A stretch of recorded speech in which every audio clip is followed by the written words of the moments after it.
Hasn't John been on ARVs? And didn't his test results show that the infection was under control? Surely that means that inflammation is no longer a problem? To answer these questions, we need to take a brief look at how John's treatment works. Many different drugs have been developed to manage HIV, and in most cases, these drugs are used in combination with one another.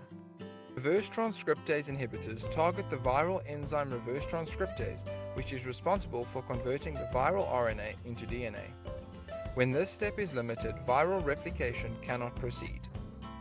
Integrase inhibitors target another vital part of the HIV virus life cycle. As we saw earlier, the virus actually inserts itself into the host cell's genome and does this using an enzyme known as integrase. When integrase activity is inhibited, the virus is unable to incorporate itself into the host cell's DNA, and viral replication is limited. Protease inhibitors target a later step of viral replication, preventing transcribed viral proteins from being cleaved into shorter active proteins necessary for packing into new virus particles.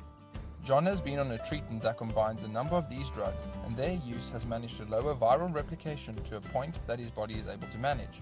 However, as you can see through the description of viral replication and how these drugs work to limit it, none of them actually cure his infection.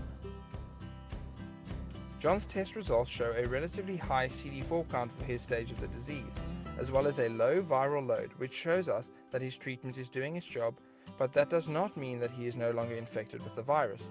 Antiretroviral therapy, therefore, may control the virus life cycle, but it does not normalize John's immune response. The germs can go into your body.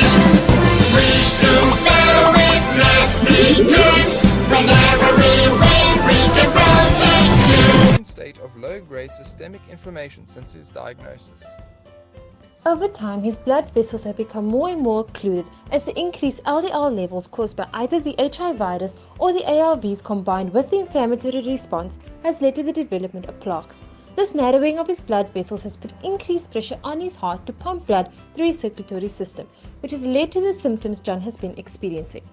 Whether John and other patients like him are at a higher risk of suffering from CVD because of the virus itself, their treatment regimens, or even factors such as their genetic makeup and how this causes them to metabolize their ARVs, it's clear that their diagnosis has indeed increased their risk.